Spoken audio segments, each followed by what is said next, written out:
Welcome to this episode of the Living to Thrive with Cancer podcast. In today's episode, I am talking with Ngozi Onwuchekwa.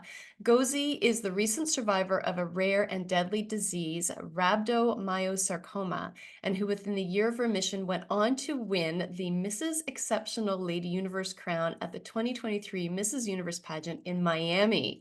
Ngozi is now using her newfound self-confidence and extremely challenging experiences to help others understand the early signs of rare diseases, how to cope with cancer, and how to stand up for yourself within a healthcare system when you maybe have lost the courage or ability to do so. So Ngozi, welcome so much for being here today. Oh, it's lovely. Thank you so much for having me. I really appreciate it. And I see that you are wearing your beautiful sash. Yes, the Miss Universe sash, yes. I'm going to ask you to tell us a little bit more about that in just a moment, but I thought we should start by having you maybe give us a little more insight into who you are and your experience with cancer. Hmm. Right, okay. So I was diagnosed with rhabdomyosarcoma in 2020. Prior to that, I was relatively healthy. I ate my 5 a day. I exercised, I did all of those things. And so it was quite a shock to the system to find out that I had cancer. But prior to my diagnosis, it was very, very difficult to get somebody to take some of my symptoms seriously. So that was a fight in itself to actually get to the stage that you're even diagnosed. A lot of doctors were turning me away, saying that, I'm fine or I'm stressed or minimizing some of the ailments that I had. But when I was diagnosed, I was in treatment for a very, very long time, over a year. Um, and yeah, and the rest, as they say, is history, I guess. But whilst I was in remission, I decided to, obviously do the Mrs. Universe pageant, not thinking that I was actually going to win anything, but more so because I just wanted to celebrate just feeling a little bit better. I had been sick for so long. And as you know, with cancer, it changes everything about you to some degree. Your whole physicality changes. I was bedbound in hospital. I couldn't walk. I could barely talk. I lost all my hair. I was emaciated, you name it. So I think when I started to feel a little bit better and I got into remission, I was a little bit more attracted to the Mrs. Universe world, I guess, because this pageant was a celebration of women inside and out. And at that point, I just wanted to shout from the rooftops to say, listen, I'm not going to let cancer win. Even though I am in remission, I'm just going to do any wild, crazy thing that I feel as though I want to do, because I have one life to live and I really wanted to live it. That's beautiful. One life to live and really live it. I love that so much.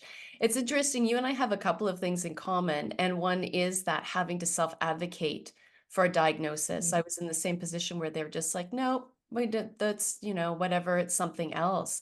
And it's just such a big part of, I think that I've been reading recently that women are underheard to begin with when it comes to going to the doctor. And so to have to push and advocate for a diagnosis is really, it's unfortunate, but it really is a testimony to a person's strength to be able to push through that, I think. Yeah, absolutely. I really, with you. So women, I don't really feel are taken as seriously as they should be, in situations like this. And in my case, I was actually quite lucky because I was going to do what a lot of women do when they hear that there's nothing to what they're saying to the doctors. But I was talking to a friend of mine, just confiding in her over the phone, just sort of saying that I was bleeding every day, but the doctor said it was okay, it was fine, it was probably just stress. And she was literally appalled and so shocked. And she said to me, listen, bleeding every day is not nothing. This is something. And keep going back to the doctors, knocking on those doors until somebody hears you. And it was her reaction that I think kind of woke me up. I found the strength from somewhere. I kept going back to the doctors, and thank God I did, because what they said was just period pains, just period, just a menstrual cycle, you'll be fine, was a big fat tumor. And had I left it any longer, I probably wouldn't be here today. Mm. So yeah, it's nice to also have good friends that have your back and push you in the right direction when you need it. Yes. And so good for you for listening to your own instincts and Yeah. to your friends for supporting you and moving forward. Yeah, the whole cancer process after diagnosis too is quite an experience. So you went through chemotherapy and had some surgeries. Yes. So when I said I was sick for a long time, I was sick for almost 18 months. So in hospital, in and out, and all of that. Sarcomas, sorry, rhabdomyosarcoma it's a rare cancer. It's a very aggressive cancer as well. So they throw everything at it, which is probably why you are hospitalized probably a little bit longer than perhaps maybe other cancer patients.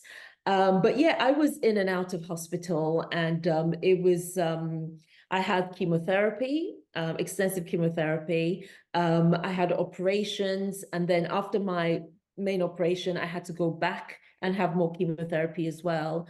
Mhm. And that's how it was until you keep doing more scans, and they said to me that, okay, listen, it looks as though you're in remission. Um, the one thing I will say about this cancer is that the remission they gave me is 10 years because of the nature of the cancer. So I'm at the start of my remission journey, so to speak. But I just felt so grateful for the fact that the treatment that I had or I was having was working. Yeah. Amazing. Yeah, it is really an intensive process and happens very quickly. They really tend to move fast and aggressively. Yes. So I have to share with you, like I am 9.5 years out from my original diagnosis of Oh, stage 4. congratulations. Yeah. So, we have to Great. celebrate these wins and Yeah, celebrate every year yeah. and every day and do big things, live life out loud. So this leads me to the second thing that we have in common is when I was having my initial surgery, I said to my husband, I'm going to run another marathon. I had run 5 marathons prior to that. And so 2.5 years after I was out of the year of treatments and surgeries, I ran my sixth and last marathon. But I understand that you have recently run a marathon yourself. Yes. Yes, I've run a marathon. And yeah, I definitely do think we have a lot in common when it comes to that, because I did run marathons before in the past, sparingly, right, over the years. But obviously, I was sick for so long, my bones weren't working the way they were used to, my muscles weren't working the way they used to. And I was hospitalized for such a long time that I honestly didn't think I could do it. But with sort of like working with Sarcoma UK, which is the charity that I sort of partner with, and I shout out about sarcoma. I was talking to one of the girls there, and they said, well, one of the great ways to collaborate and work together is fundraising. And I said, well, sign me up, I'm all in. And they said, well, we do happen to have this marathon coming up.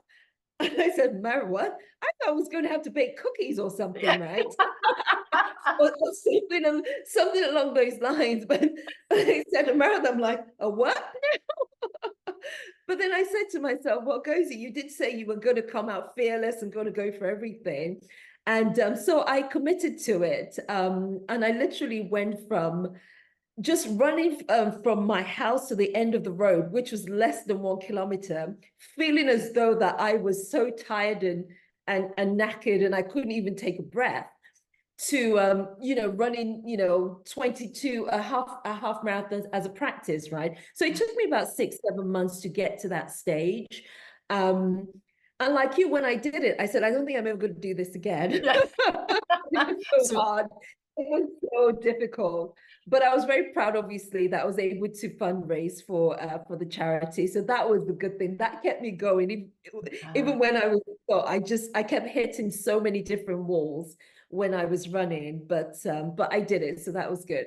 well, congratulations. Yeah, a marathon is hard in a healthy, well-trained body, let alone one Yeah. that has been through this disease process and surgeries and your body changes, things change and Yeah, so congratulations on that. Thank It's you. amazing. Thank you very much. And Thank are you you. continuing to do fundraising and work with the sarcoma Yeah. organization? Yeah, I am. Because one of the things I did say to myself when I was sick, when I was hospitalized, I kind of said to myself that if I got better, if I got through this, that I wanted to help. I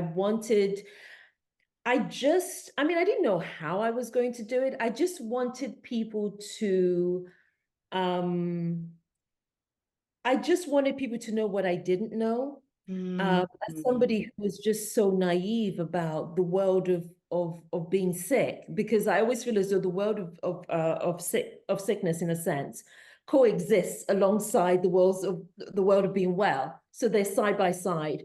But I was somebody who was lucky enough to have been well most of my life. Now suddenly get thrown into this other world. And I felt lost. There's so many things I didn't know. And even when you research and Google, there was so much stuff I didn't know. And I said to myself, if I got better, I'm going to find some way of shining a spotlight on some of these things. And so, yeah, the minute I actually won, the pageant, then I said, okay, well, this is great. This is a great opportunity to use the attention that I was getting, this platform, to really shine a spotlight on rare cancers like sarcoma, right? And early detection and all of those things. So yeah, so Sarcoma UK, I called them and we've been talking ever since, and I've been partnering with them on various things. I really feel like I'm going to be working with them for such a long time to come, because they're doing amazing work. Um, yeah, to let people know what this cancer is about, and just to let people, and just to empower women as well, give them mm, strength to be able to push through some of the barriers that they face when they start going to doctors and telling them, listen, something's wrong. yes. Um, I need help, and them not getting that help. I think they're doing a wonderful job. So if I can do a tiny, if I can help in a very, very small way, I'm going to do that. Yeah. Beautiful. Yes. It's so interesting, like the call to service after, like you said, like you don't even know anything about cancer Yeah. unless, what you see in movies, read in books, if maybe you've had a friend or family member, but when it impacts you directly and your caregiver, family members, it really is so changing. And Mm, I agree, like I felt this call to service as well. Like, what do I do with this? Here I am yeah. still alive. Like, what do I do with this? How do we as women who have navigated cancer share with other people that there is a way to navigate this and there is life after cancer? And I know mental health, when I was reading, more about you, I saw that mental health was one of the things that came up for you around the wellness aspect. Can you speak to Yeah. that?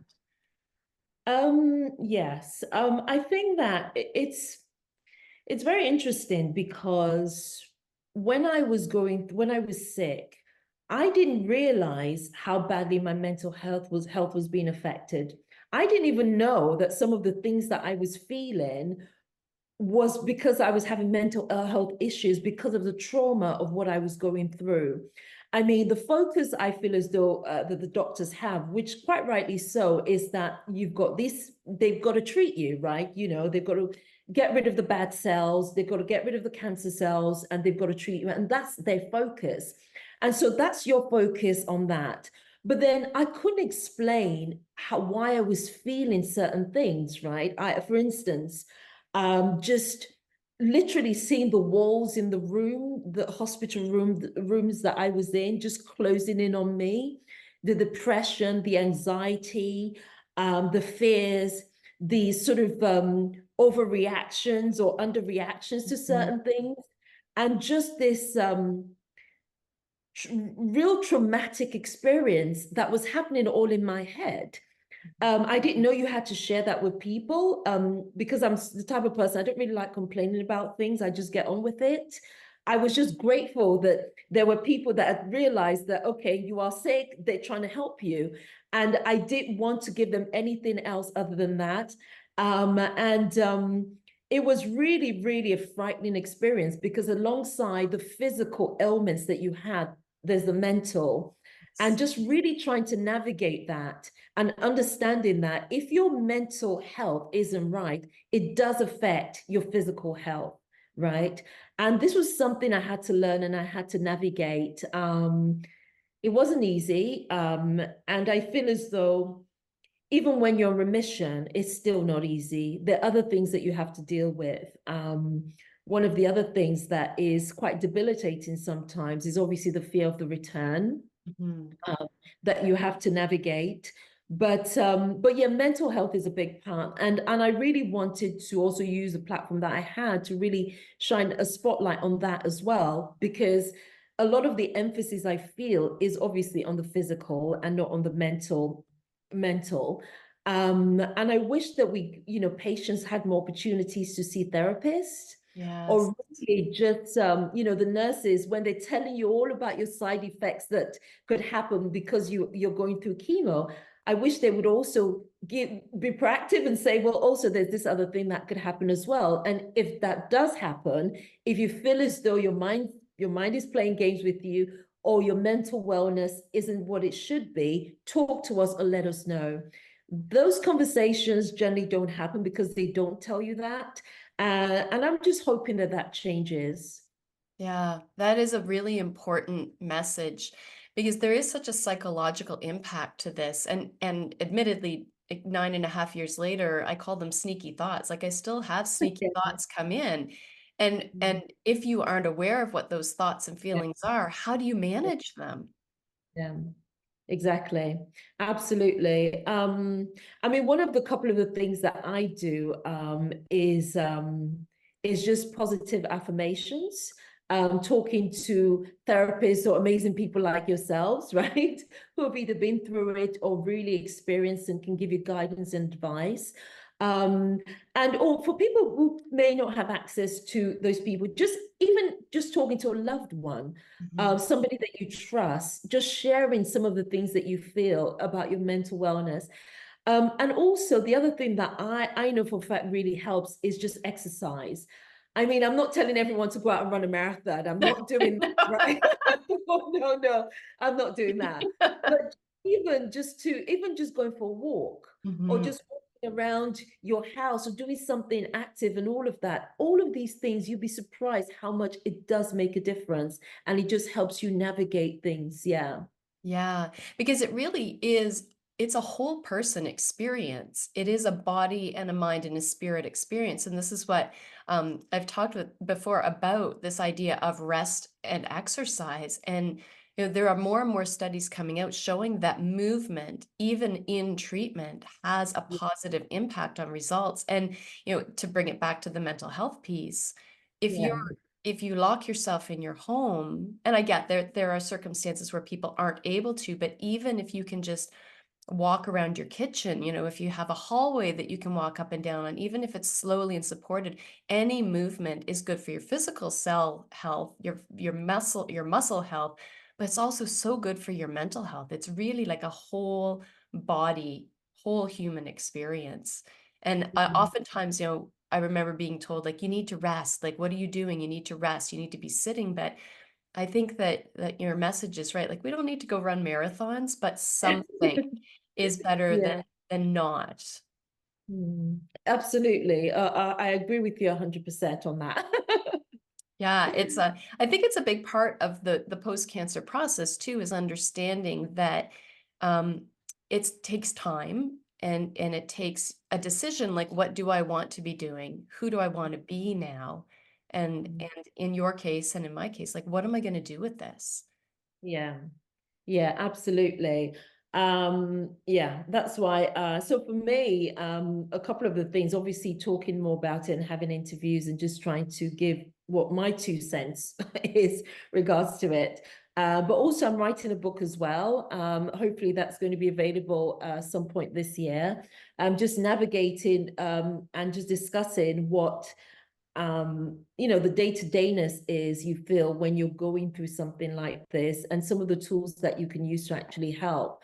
But you're right. I think that when you do have cancer, you get through it, you definitely feel as though you want to give back in some way. It doesn't go for everyone, because I know some people just want to forget it, which is understandable. Yes.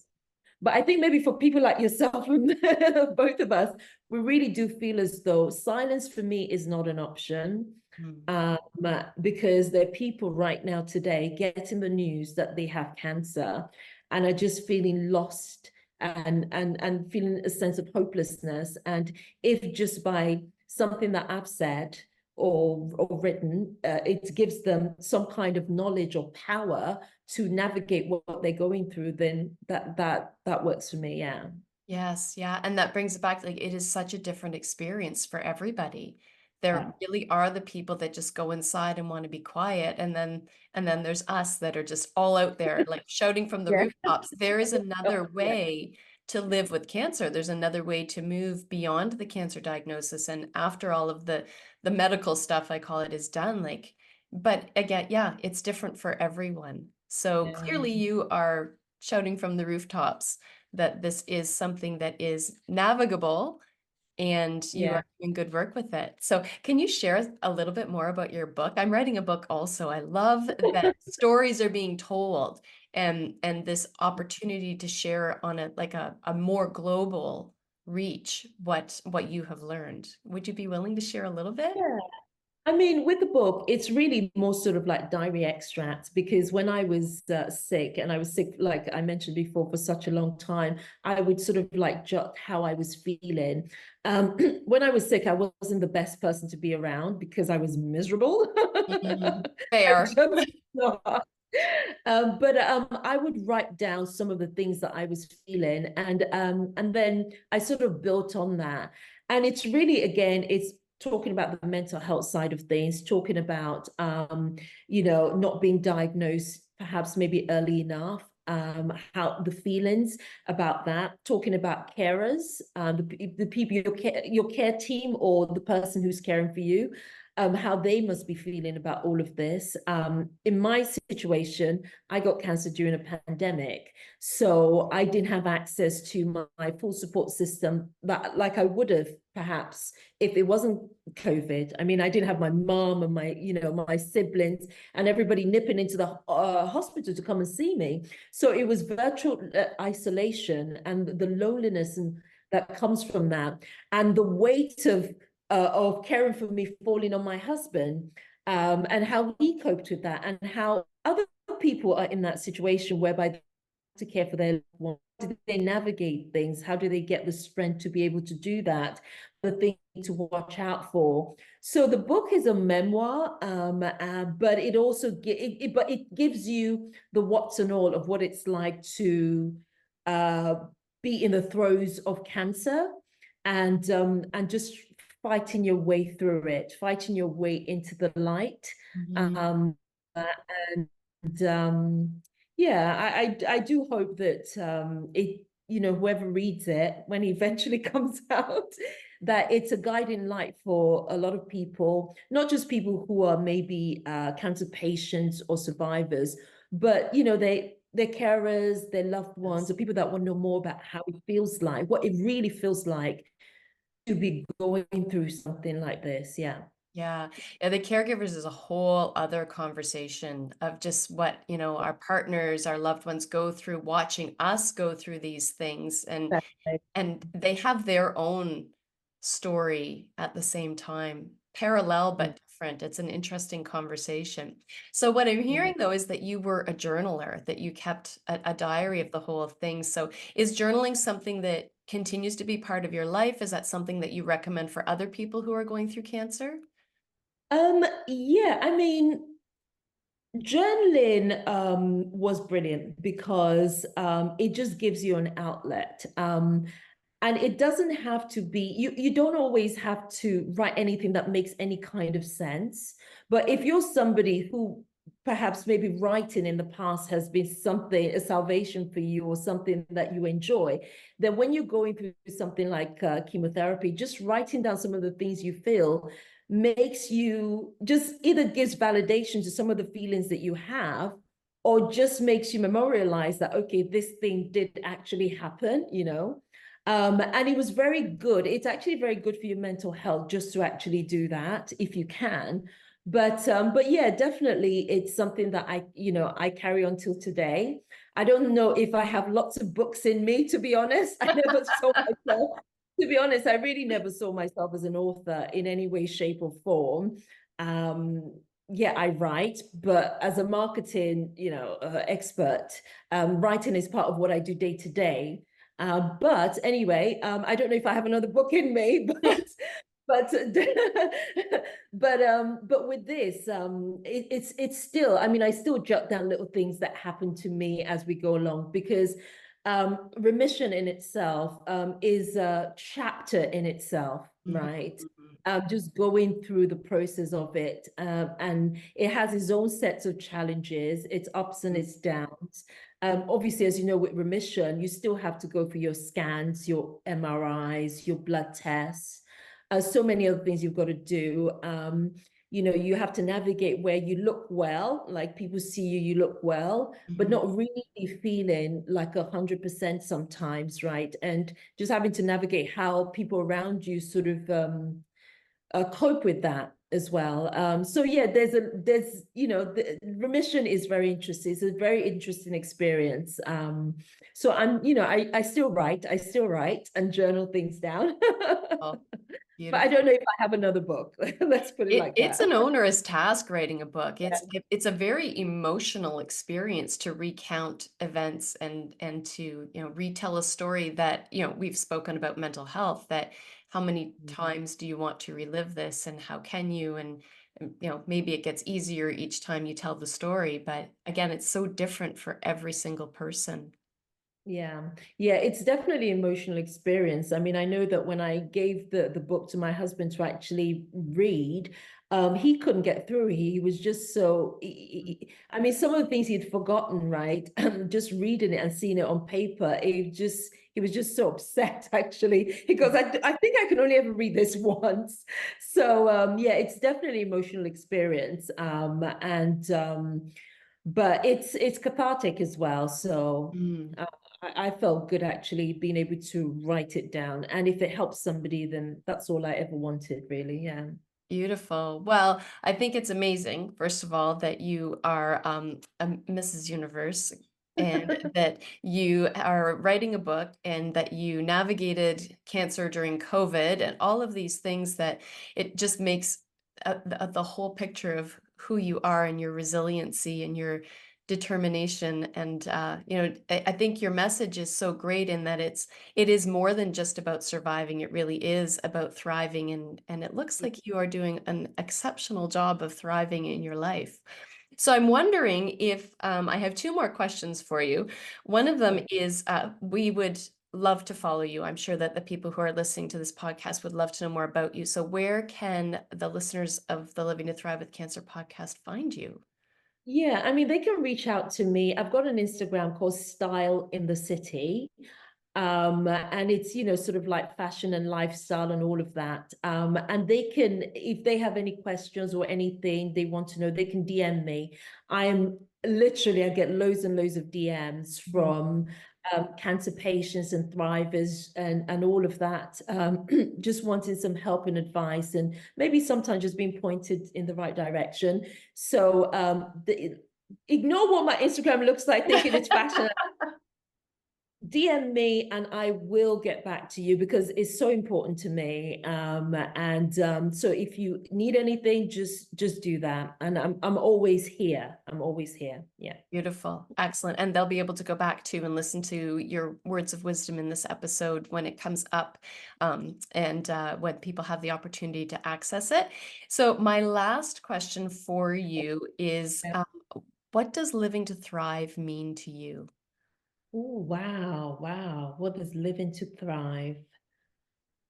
Oh, um, I think living to thrive with me means that just trying to be mentally and emotionally strong to to really pursue every crazy dream, checklist, bucket list, experience list, I don't care what it is, to pursue it.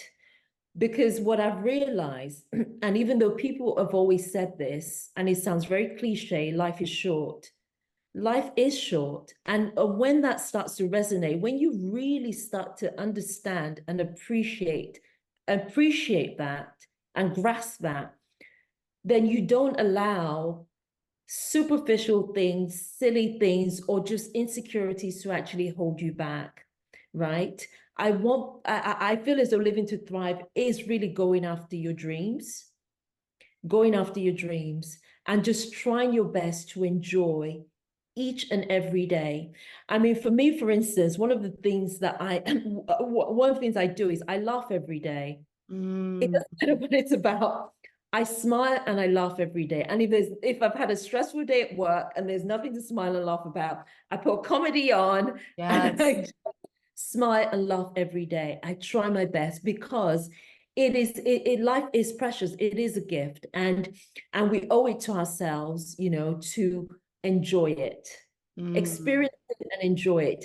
And I think for somebody who has cancer like myself, or and like yourself, or other people who have cancer who are so scared of doing things, especially if they're survivors, are scared of what to eat, are scared of going to this place or that place, or really pursuing things, or maybe even the stigma of having cancer holding people back. I just want them to really reassess that and just try and grab life by by the horns and just do whatever they feel makes them happy. I don't care what it is. Could be yeah. sitting at home and not doing anything. If that is what makes you happy, you need to do more of it. I guess that's what living to thrive means to me. Yeah. That is an absolutely beautiful reflection on that.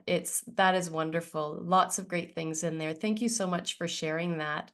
And thank you so much for being here today, Gozi. It's just been wonderful. Stories like yours are what we need to hear. We need to see other women who are living strong and well lives post cancer and being willing to talk about their cancer stories. Like this is, I think, what keeps other people moving forward. So, your success story and your willingness to spread your message is really important. And I'm so grateful that we were able to connect today so that I can have you here sharing with my audience and allowing your message to be spread to a broader audience. So thank you so, so much for being here today.